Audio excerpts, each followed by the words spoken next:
ایک عظیم ہستی کا تعارف آپ کی خدمت میں پیش کرتا ہوں، جنہیں صدر الشریعہ کہا جاتا ہے، بدر طریقہ کہا جاتا ہے، محسن اہل سنت کہا جاتا ہے، اعلیٰ حضرت کے خلیفہ ہیں، اور بہار شریعت جسے عالم بنانے والی کتاب کہا جاتا ہے اس کے وہ رائٹر اور مصنف ہیں۔ حضرت علامہ مولانا الحاج مفتی محمد امجد علی اعظمی رضوی سنی حنفی قادری برکاتی رحمۃ اللہ تعالی علیہ۔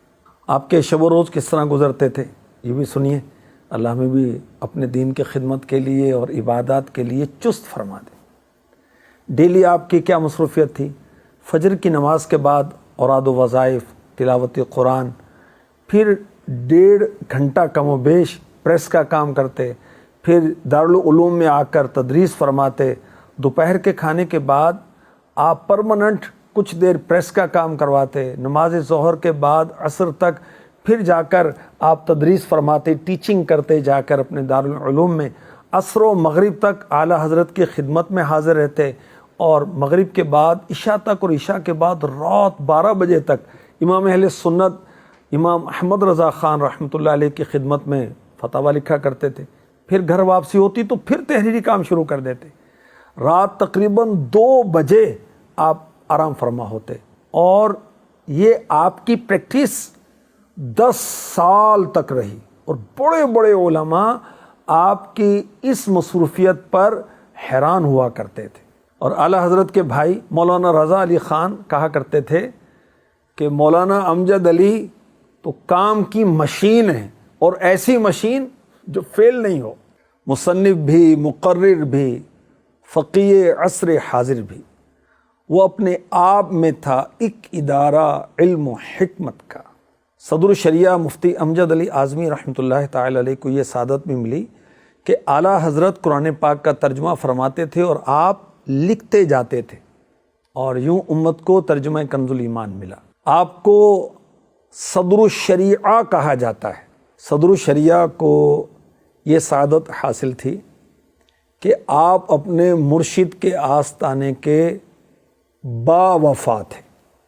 کوئی گھر نہیں بنایا، اپنے مرشد کے شہر کو ہی اپنا گھر سمجھا، حالانکہ آپ کی بہت بڑی تعداد طلباء کی تھی جن کے آپ استاد تھے، اپنا ذاتی دارالعلوم کھول سکتے تھے، لیکن نہیں، انہوں نے بہت ہی خلوص کے ساتھ اعلیٰ حضرت کے مدرسے کو ہی آگے بڑھایا۔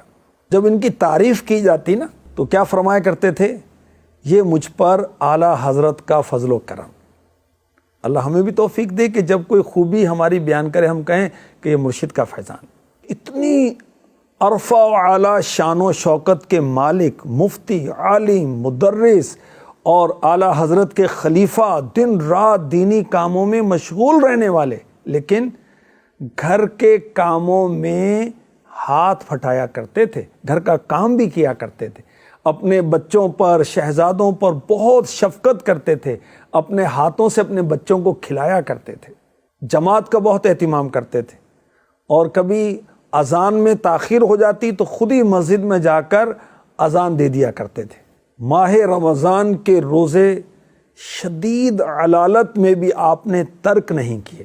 صدر الشریعہ بڑے عاشق رسول تھے، جب نعت شریف پڑھی جاتی تو آنکھوں سے آنسو جاری ہو جایا کرتے تھے۔ جب آپ نے دنیا سے پردہ فرمایا، تدفین ہوئی، تو کئی روز تک بارش کا سلسلہ رہا، اور قبر پر چٹائیاں ڈالی گئیں۔ 15 دن کے بعد مزار کو تعمیر کرنے کے لیے چٹائیاں ہٹائیں گئیں تو خوشبو کی لپٹیں آنے لگیں، اور ساری فضا خوشبودار ہو گئی، مشکبار ہو گئی، اور یہ خوشبو کئی روز تک اٹھتی رہی۔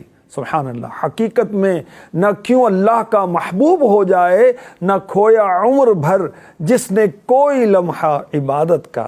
اللہ تبارک و تعالیٰ کی صدر الشریعہ مفتی امجد علی اعظمی رحمۃ اللہ تعالیٰ علیہ پر رحمت ہو، اور ان کے صدقے ہماری مغفرت ہو۔